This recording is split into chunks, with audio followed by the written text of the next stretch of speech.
नमस्कार दोस्तों, आज आपका स्वागत है हमारे YouTube चैनल इक्विटी इनसाइड में।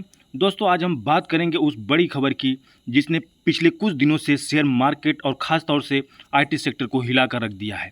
अमेरिका ने H-1B वीज़ा पर $1 लाख यानी करीब 83 लाख रुपए का शुल्क लगाने का ऐलान किया है। लेकिन इस खबर में एक बड़ा ट्विस्ट आया है। आज हम आपको पूरी डिटेल देंगे कि नया नियम क्या है और असर किस पर पड़ेगा, भारतीय आईटी कंपनियों और मार्केट पर क्या प्रभाव होगा और सोमवार को बाजार में आपको क्या देखने को मिलेगा। तो दोस्तों, आप राउटर्स की खबर देख रहे होंगे। US new H-1B visa will not apply to existing holders, White House से। तो दोस्तों, ये पूरी खबर क्या है मैं आपको बताता हूँ। आपको जैसा कि पता है कि राष्ट्रपति ट्रंप ने प्रोक्लेमेशन पर साइन किया है और नया आवेदन जो न्यू पिटीशन पर $1 लाख की फीस लगेगी, यानी कि यह शुल्क एनुअल नहीं है, सिर्फ एक बार वन टाइम फीस है।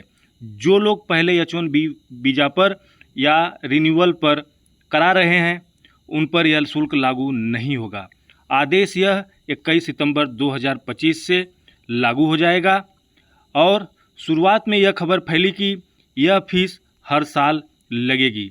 तो दोस्तों, इन्फोसिस और विप्रो के एडीआर्स अमेरिका में जिसकी वजह से 3 से 4% गिर गए।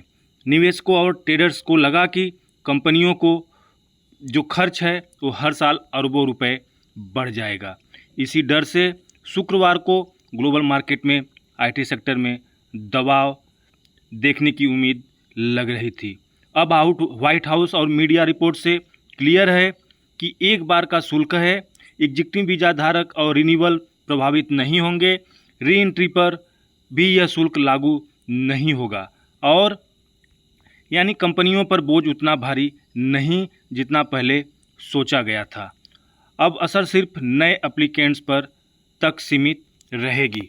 और दोस्तों, भारत और आईटी कंपनियों पर इसका क्या असर होगा ये भी जान लेते हैं। तो दोस्तों, शॉर्ट टर्म प्रेशर जो कि नए वीज़ा अप्लाई करने पर कंपनियों को कास्ट बियर करनी होगी। एग्जिस्टिंग स्टाफ सेफ जो पहले से आउटसाइड हैं उन पर कोई एक्स्ट्रा कास्ट नहीं लगेगा। और जो स्ट्रेटेजी शिफ्ट की बात करें तो कंपनियां अब और ज़्यादा आउटसोर्सिंग, लोकल हायरिंग और रिमोट वर्क मॉडल पर ध्यान देंगी। नेस्कॉम और भारत सरकार की चिंता क्या है कि टैलेंट मोबिलिटी और फैमिली इम्पैक्ट पर सवाल उठाए गए हैं। और अगर हम अपॉर्चुनिटी की बात करें तो स्किल्ड लोग वापस भारत में रहकर काम करेंगे, जिससे डोमेस्टिक आईटी और स्टार्टअप इकोसिस्टम मजबूत होगा। अब सोमवार को मार्केट पर इसका क्या असर रह सकता है, एक बार हम इसको भी जान लेते हैं। तो दोस्तों, सोमवार को जब मार्केट खुलेगा तो पहले डर था कि सोमवार को आईटी सेक्टर 3 से 5% तक गिर सकता है, लेकिन अब क्लियरिटी आने के बाद भारी गिरावट की संभावना अब थोड़ा कम हो गई है। सोमवार को आईटी शेयर में हल्का दबाव दिख सकता है, लगभग 1 से 1.5% तक की।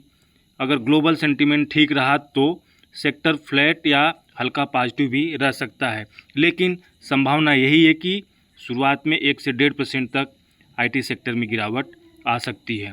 तो दोस्तों, निष्कर्ष साफ है कि H-1 वीज़ा पर यह नई फीस जरूर एक झटका है, लेकिन उतना बड़ा संकट नहीं जितना पहले डर फैल गया था। एग्जिस्टिंग H-1B होल्डर्स सुरक्षित हैं, नया शुल्क सिर्फ एक बार लगेगा। सोमवार को आईटी सेक्टर में हल्का दबाव आ सकता है, लेकिन बड़ी गिरावट की संभावना फिलहाल नहीं दिख रही है।